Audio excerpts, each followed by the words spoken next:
All right, all right. Hello, all you sports fans out there in podcast land, and welcome once again to another edition of Babbling Brooks, your new favorite podcast, where I, your host Brooks, try to bring you some of today's sports news with just a little twist of my point of view. Happy Tuesday. Hope it's a terrific one out there for y'all listening wherever you are. Kind of a chill day here in Atlanta. It looks like the sun is out for now. Yesterday it looked like a nice day.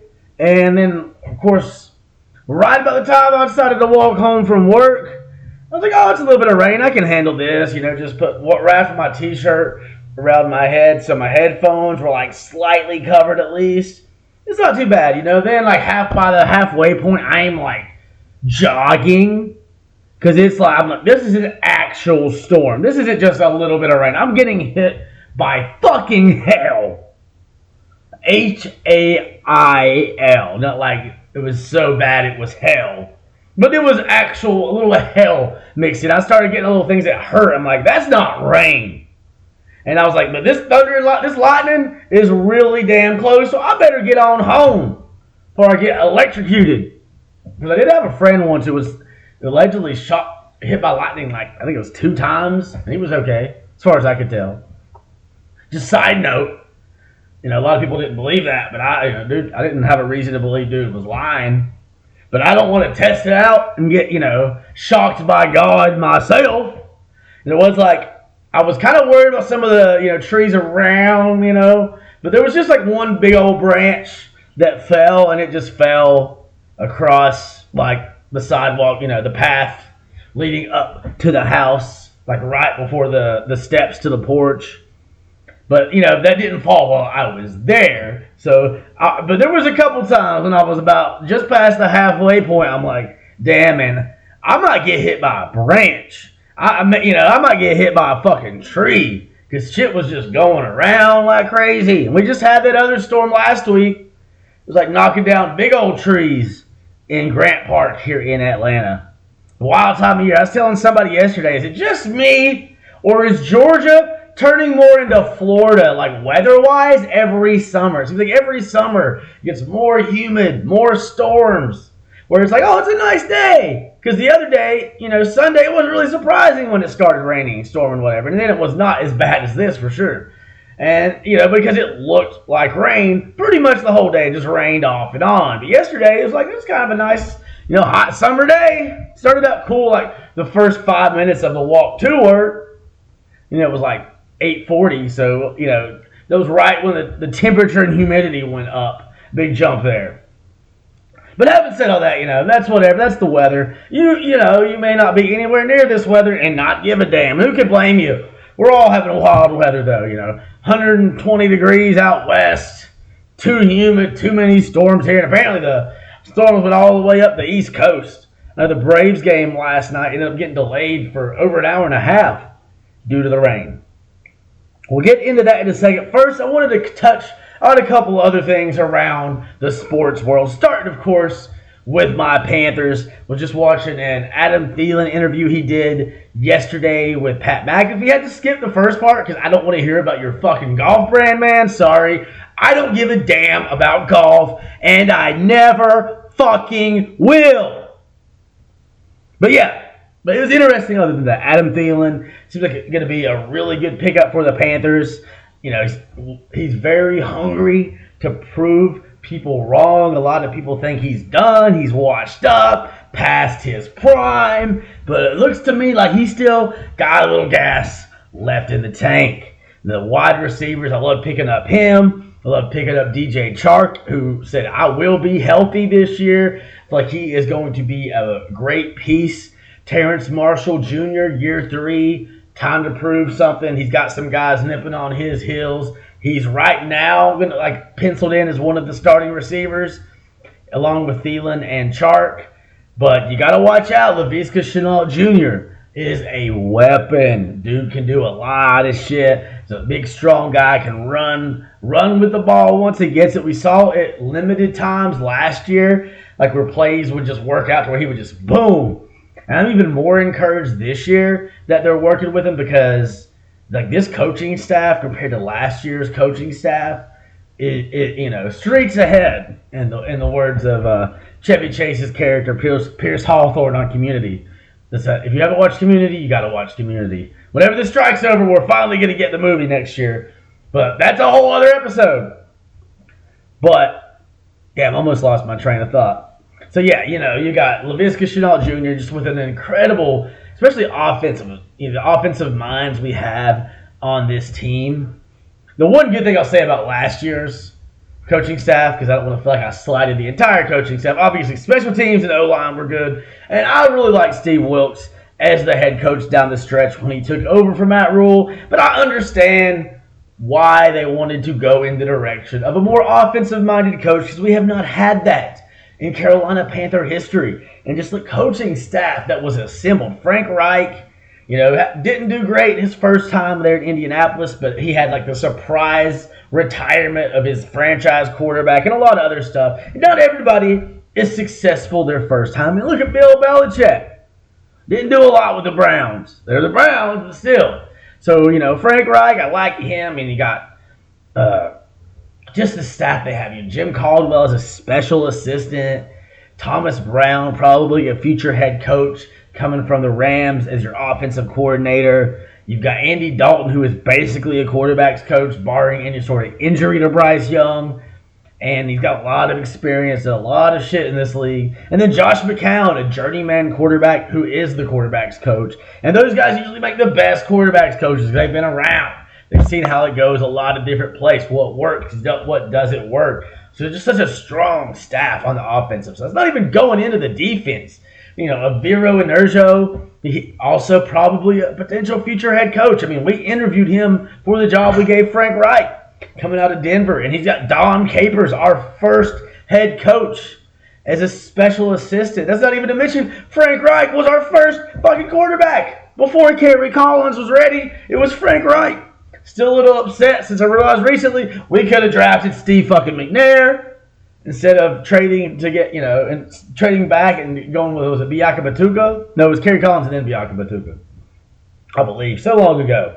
Either way, though, on defense, Panthers finally making a move recently, last week or so, to sign an outside linebacker, an edge rusher opposite of Brian Burns. And they did that. Justin Houston, I was kind of hoping for Jadeveon Clowney, the local kind of flavor. But Justin Houston is a damn good signing. He had 9.5 sacks last year with the Baltimore Ravens. Frank Reich, of course, has some familiarity with him from their time together. He was with the Colts while Frank Reich was the head coach there, so he knows a little bit about him, knows that he is comfortable. He's got a lot of experience in the 3-4 defense, which the Panthers will be switching to. So nice little weapon to have opposite of Brian Burns. And still, Yetter, Gross, Matos, guys like Marquise Haynes that are going to, once he's healthy, going to really push to get some playing time as well. But this linebacker corps, pretty excited about it.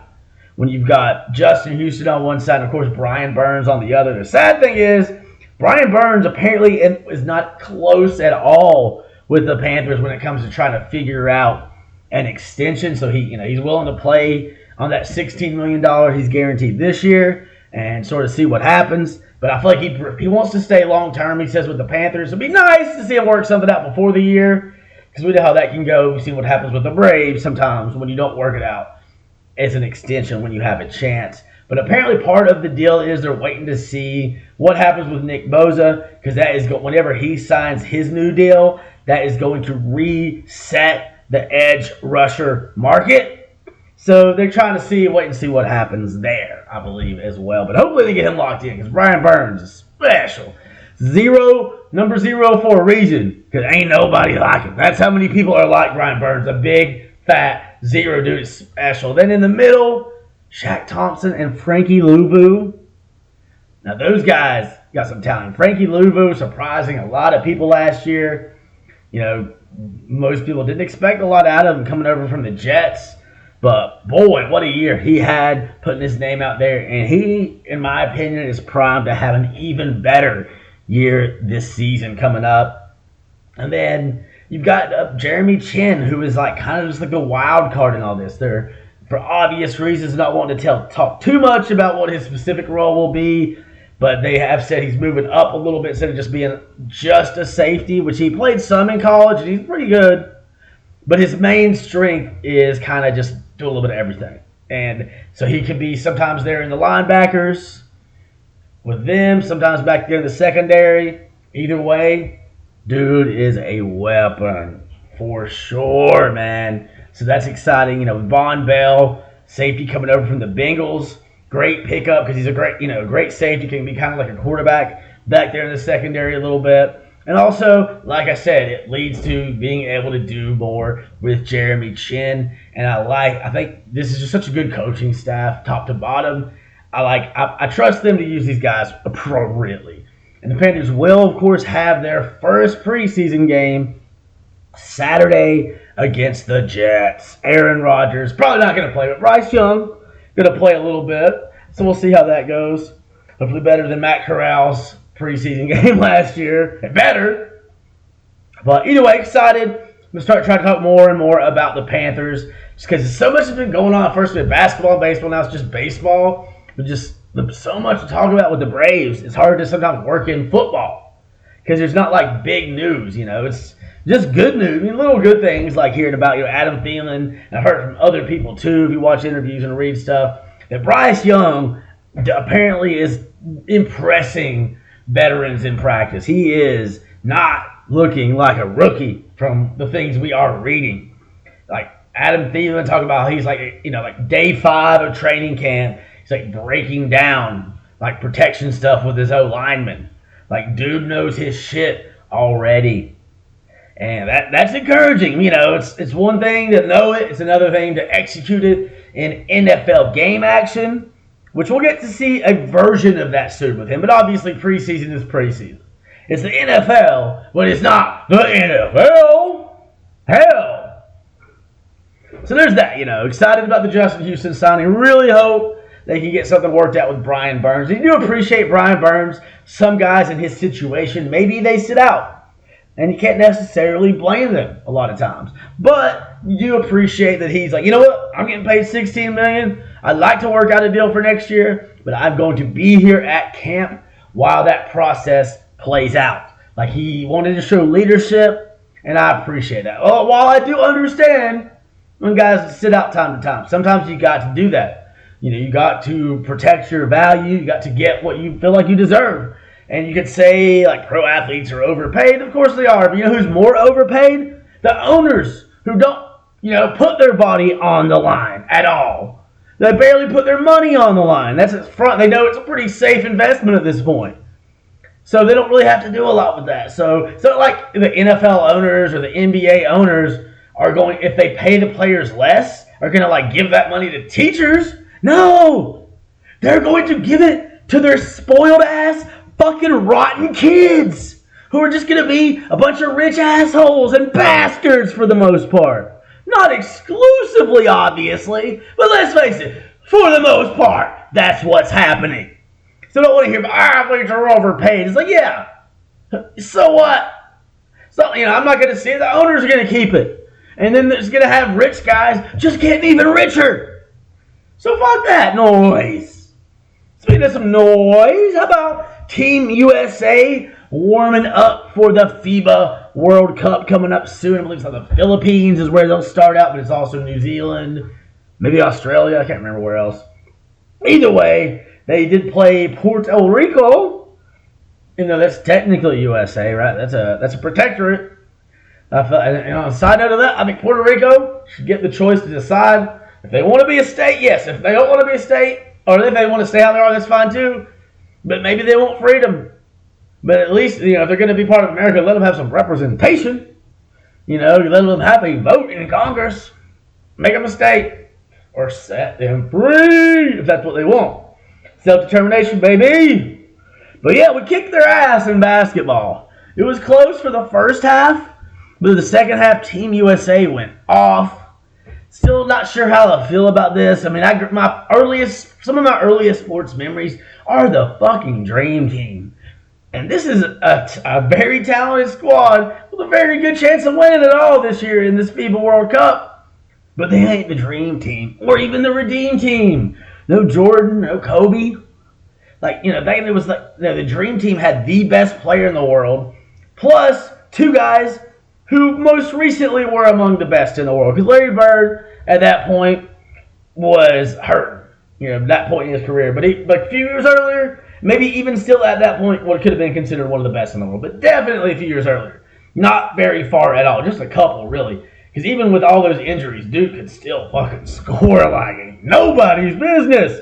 And then, of course, Magic Johnson, who wasn't necessarily peak condition either, because his best years were a little behind him at that point. He was out of the league. It was right after the HIV, right around the time, I believe, of the HIV diagnosis, when people didn't really know what to do. So he was out of the NBA for a second. But still super talented. And those three guys are probably really responsible for how the game is today. More than anybody, those three. Larry Bird and Magic Johnson saved the NBA with their rivalry in the early 80s. Started in college and they brought it to the NBA. 1984 Celtics-Lakers finals.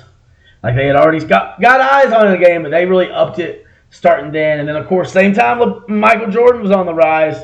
In 92, he was a the biggest part in how the NBA turned it into a global sport. Obviously, David Stern shepherding it as well was a big part of his vision.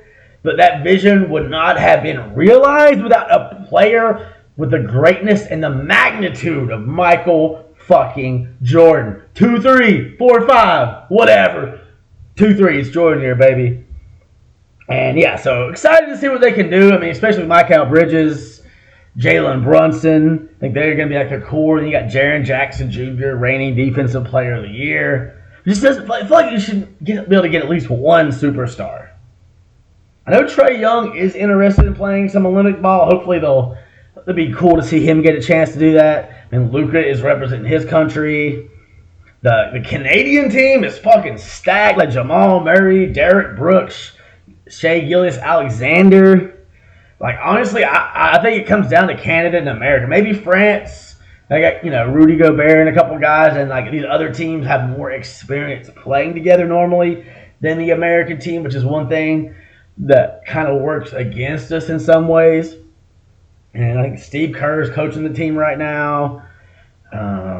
What's some other notes on it? I'm trying to think, going blank.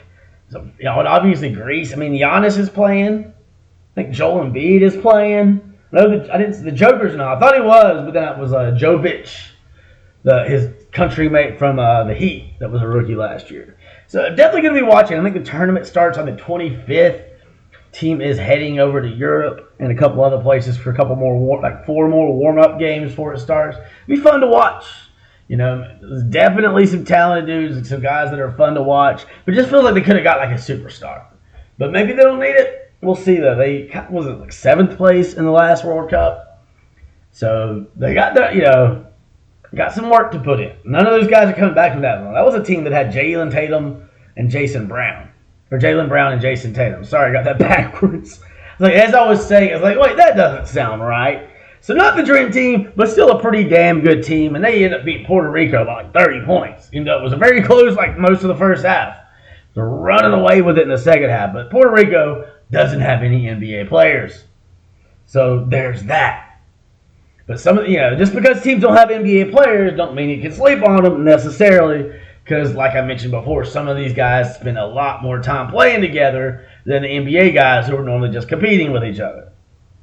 So that'll be fun to watch. And then something that wasn't so much fun to watch, I actually woke up just in time to pretty much watch the penalty kicks in the Women's World Cup, since it's over in New Zealand. It's some weird times. It's either normally 1 a.m.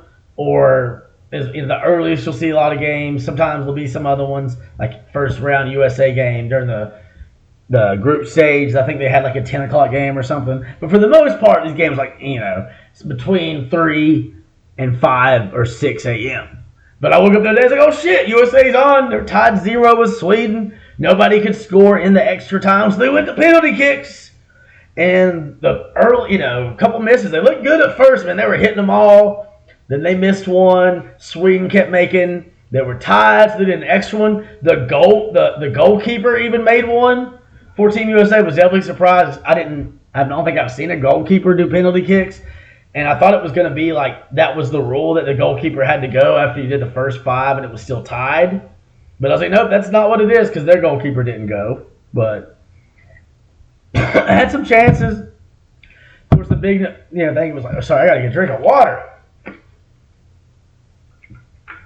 There we go. Megan Rapinoe and her last appearance for the U.S. national team. She's retiring from international play after this. And she, of course, was disappointed. She missed hers. And then everyone was going in like, oh, that's what happens when you're woke. And I'm like, what the hell does that have to do with anything? She's pushing 40. You can't make every shot. Sometimes that happens. Even her, you can see it in her face. She's like, just like kind of laughing about it in the moment just because she's like, of course, this is how my career ends. But hey, it's going to happen. Just the earliest exit ever for the U.S. in the Women's World Cup. And everyone's going to be talking trash while the teams fell off. I think a lot of this is them being a victim of their own success. Sort of how like basketball got harder internationally for the U.S. These other countries are, they're trying to keep up. They've watched America be winning. America kicking ass in these World Cups usually. These other countries are like, hey, y'all, like, we're here too. And I think it's just them that they are just being more prepared, When you are at the top, people are going to take some shots. That's just how it is. So, hey, it's going to happen. I don't think we should, read too much into it. I definitely don't think wokeness, whatever that fucking means, has anything to do with this. It's just she missed a kick. A couple other people missed some kicks. It's soccer. That fucking happens sometimes, y'all. Or at least as far as I know, I've probably watched 20 soccer. I've watched maybe 50 my whole life, or 20 all the way through. I haven't watched a lot of soccer. I didn't watch my first soccer on TV until the 2006 World Cup. The Men's World Cup 2006. I think there were some German interns, missionary interns at the church I was going to. The last church that I attended regularly, Abingdon Bible Church, Abingdon, Virginia.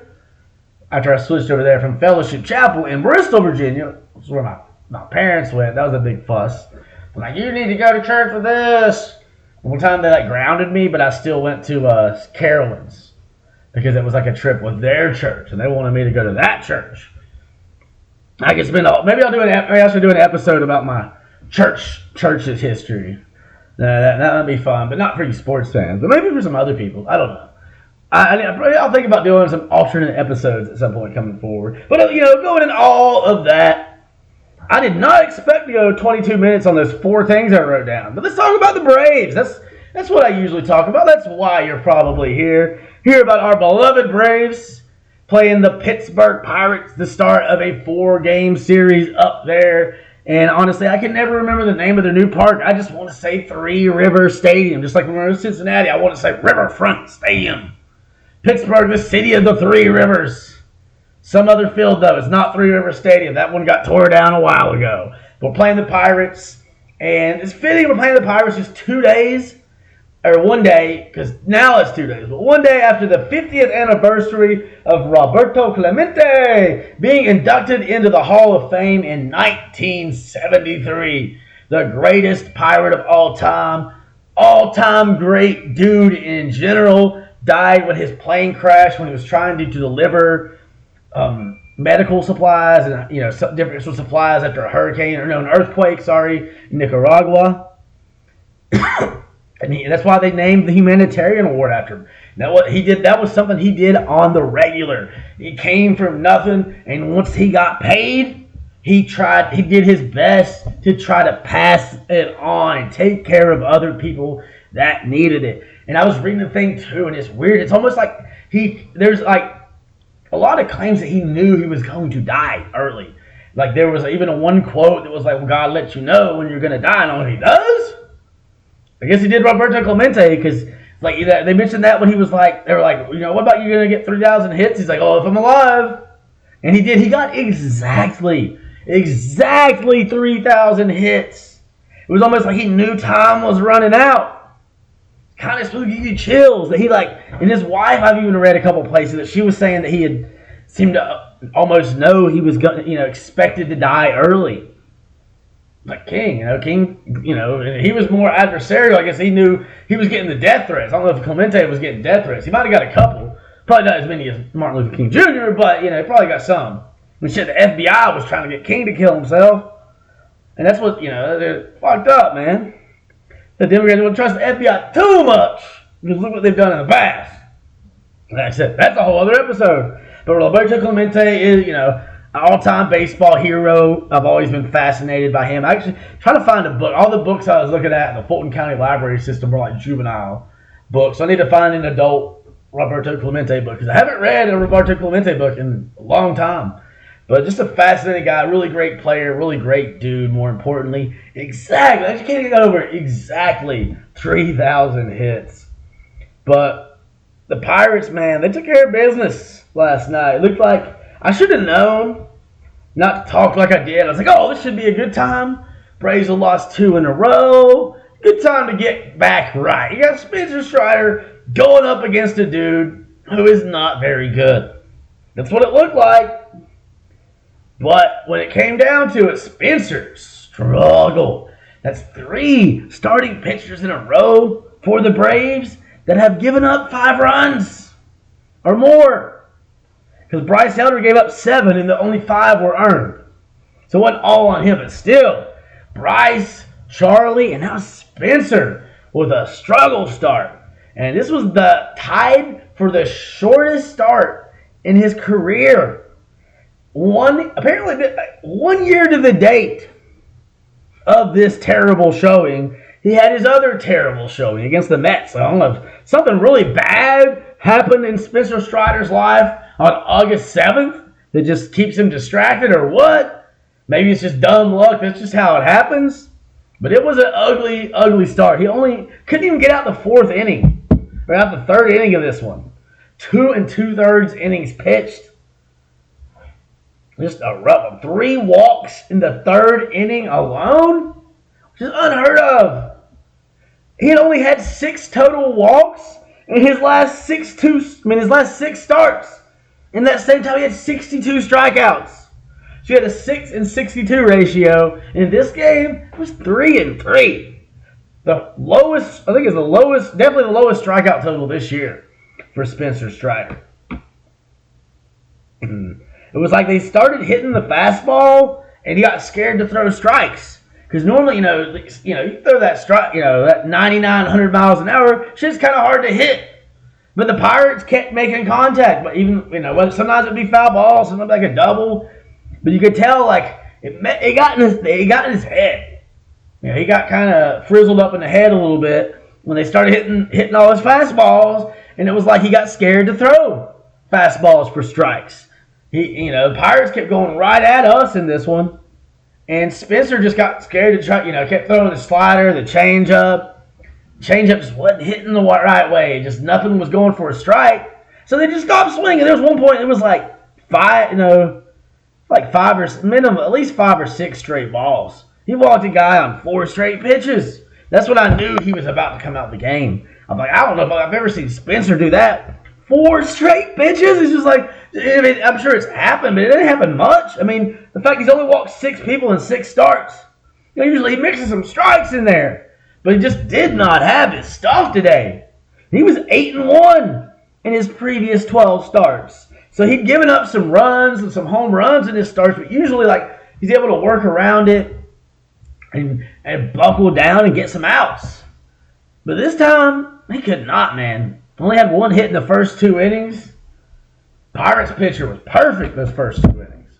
But Spencer, man, that 3rd inning, it was just too much. It ended up being a 6-run 3rd inning. And they only scored 7 runs total. So you take that 1 inning out, Braves win. That didn't how it worked, though. You can't pick and choose innings. Water again, sorry. Some people would pause and edit that out. Too lazy. So yeah, what was Pirate? I forgot that dude's name for the Pirates. Obito. Osvaldo Obito. So, it looked like a game where Spencer, has the match there. But just didn't work out. Hopefully he bounces back. Just one of those things you just do not expect Spencer Strider to not make it out of the 3rd inning. That's crazy. He's been pretty solid giving you 5 or more, and winning a lot of games. But just not to be. We still, give them credit. We came back some. Like immediately after their 6-run inning, the Braves came out and responded with a 4-run inning of their own. But just weren't able to add on enough. Then, of course, the Pirates come out and hit a home run, get one of those runs back. So it's basically just a 3-run inning. But still, started out with Ozzie. After Ronald got out, Ozzie hits a home run, his 26th of the year, passing Ronald Acuna Jr. And who would have thought, like the Pirates broadcaster was saying, you never would have thought, you wouldn't expect Ozzie always to have more home runs than Ronald Acuna. Especially if you just look at them and like, okay, these guys, like you would expect Ozzie to be the one maybe with more stolen bases. But he's only got a few. Ronald Acuna leads the league with 53. So that 4-run inning, you had Ozzie home run. He's only 1 of 5, made the 1 count. Would have been better if Ronald was on a 2-run shot, maybe with a tied game. And then we had RBI singles after that. Matt Olson and Marcell Ozuna. And, Olson had a couple RBIs in this one. He's up 99 on the season, leading Major League Baseball by 10 over second place Adolis Garcia. And he also tied an all-time Braves mark with 10 straight games with an RBI. So Matt Olson, man, and he's about to fall out the top 10 in strikeouts. I remember there for a while. Early on, he was hitting homers, but he was also leading the league in strikeouts. Now he's like number 9, about to fall out the top 10. So good job, Matt, becoming a lot more discerning. And it would be nice to have a home run on at least one of these times instead of he had a couple of RBI singles, but still, you'll take it. It would have took a little bit more, but he just needed some help in this one. So yeah, those it seemed like that. Like it was nice though to get something because I remember I was watching the game and I was like, man, we don't get 2 runs at least, shit's over. You got to respond at least a little bit to this, and they did. Give them credit; they made it a game when it looked like that inning was just going to doom us. When you lose your starting pitcher that early in a game, just getting shellacked. That when you brought just like that, 6-4. Of course, Connor Joe hitting it out the park. First pitch of the next inning, Michael Tonkin, who came on to relieve Spencer, pitched, 2 1/3 inning, gave up a couple hits, 1 walk, 1 strikeout. His only run he allowed was the Connor Joe home run. And that was all the scoring the Pirates did. Just the big 3rd inning, the huge 6-run 3rd inning, and the 1 home run in the 4th. Outside those 2 innings, not getting much else done. But the Braves just couldn't add on enough.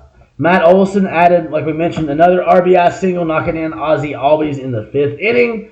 But then the Braves didn't do anything else till Ozzie came out and he drove in Michael Harris II, who led off the 9th inning with a double. Got moved over to 3rd on a flyout by Acuna. And then Ozzie, man, dropped in a run, but getting out in the process.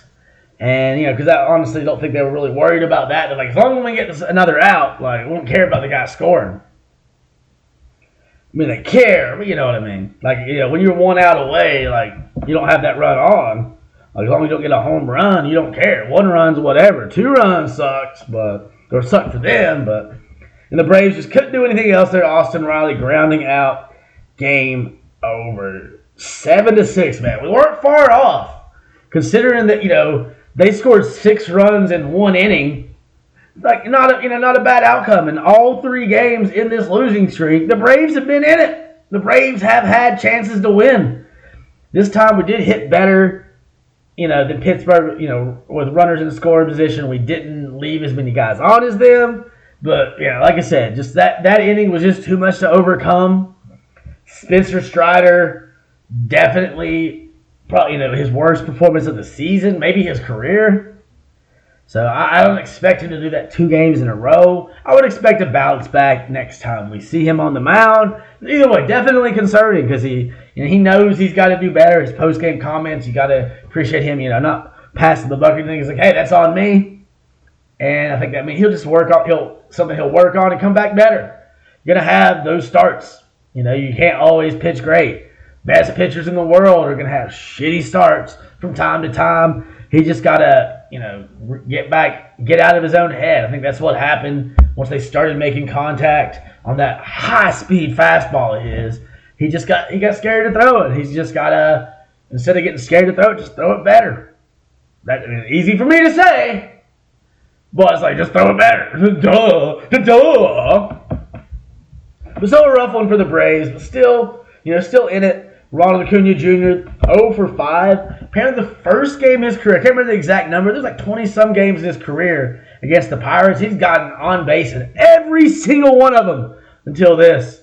So I guess it was bound to happen eventually, but damn it, we just needed one hit from him, and at least gives us a chance to go to extra innings. Maybe he's on base for Ozzie's homer. Or instead of the sac fly, he moves Harris over with a single or a double. Just one little hit, one little extra base runner could have made all the difference. But you can't win them all. But definitely more concerning than losing to the Cubs, because the Cubs are so hot. Pirates had been on a losing streak. And then the Cubs get their ass kicked by the fucking Mets of all teams. So that sucks too. Same time as all this. So we talked about Ronald Acuna being 0 for 5. He's still 339. So he's still having a damn good season, potentially MVP season. Especially if he can keep string together home runs and stolen bases like he has been for most of the season. Some of the other batters in this one: Austin Riley, 2 of 5, crossing home plate once. He is hitting .273. Sean Murphy, 1 of 3 in this one, made it across home plate once himself, hitting .275. I'd like to see that get back up a little higher. He's just a couple 0 for 4, 0 for 5 games kind of dragged his average down. Wasn't too long ago he was hitting 300. For even longer, he was hitting really damn close. Still not too far off. But Orlando Arcia, he's still close to 300. He hit 1 for 4, hitting .297. Michael Harris II, who led off the 9th inning with the double, 2 for 4 in this one, with the run scored in the 9th. And he is hitting .283, which doesn't sound like a lot, but you got to remember how bad the start to Michael Harris II's season was. Started out with dealing with multiple injuries, missing some games, hard to get your rhythm year 2, already some, maybe some butterflies, and then you come in and you just got to deal with multiple injuries, missing a lot of games early on. But he has been on a tear the last couple months. So glad to see him doing something. Some good with it hidden within all this bad of a loss. Already talked about Michael Tonkin relieving Strider. Gave up a couple of hits, and Pierce Johnson continues the streak of our new relievers, him and Brad Hand, that we got from the Rockies in separate trades. Both of them, neither's given up a run yet. Eventually it'll happen, but good start to both of their Braves tenures. Pierce Johnson, the 6th inning, scoreless. Walked a couple guys, but struck out a couple to make up for it, not allowing any hits. A.J. Minter coming on in the 7th. Gave up a couple hits, but struck out a guy, and nobody scores. Raisel Iglesias coming in with a perfect 8th inning, 1 strikeout. It only took him 15 pitches to get through the inning, so it'll be good to see him. That means hopefully we have him available in a potential save opportunity. Because it was really strange seeing him at that time of game in the 8th inning when we're losing. But you also get it because it was all about making this a winnable game. You didn't want the Pirates to get some runs across, and then it's just out of reach. Whereas like a 2-run game, it's right there. It's before the taking. I mean, we had, potentially could have, we had a couple different times with a tying run at the plate, and we were just able to get one in. So disappointing outcome, but not all bad. There was some good stuff, and I feel like Spencer Strider, I feel confident will bounce back from this. Like he's not the type to have it's been a year since he had a game like that. If that tells you anything, like it's not like it happens a lot. You're gonna give up some runs here and there, and normally he's good about working out. But hey, man, maybe he's got a no-hitter coming up soon. That would be great. I'd love to see Spencer make that kind of history. But more important than just winning games.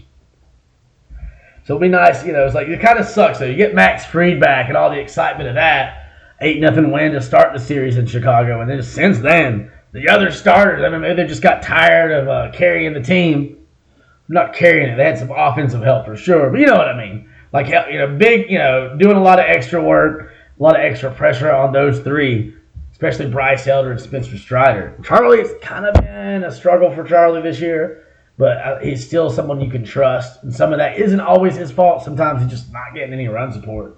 And he's obviously just not the same pitcher he was 10 years ago. None of us are the same person we were 5 or 10 years ago. Physically, shit changes. We age, we start to fall apart, things hurt more.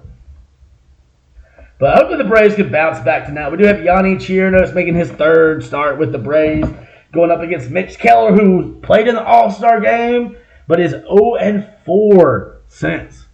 I actually dropped him off my fantasy team. I'll probably sign him back again, but I've got like so many guys injured. I don't have room on the injured list. I'm kind of having to rotate some guys through until Stroman and McClanahan or whatever his name is from Tampa can come back. So hopefully Yanni can get things going a little right for us, because that was, it was just a struggle, man. And it'd be nice to, you don't want to like take away your chance to win the series this early, where we can, we can still take the rest of the series. No offense to the Pirates, but we should at least split this. And I feel like we will. I feel like the Braves are going to get a win today, bounce back. But I thought that yesterday too, and I was fucking wrong. Damn wrong I was. Hey, but we're still the best team in baseball. We still got 70 wins.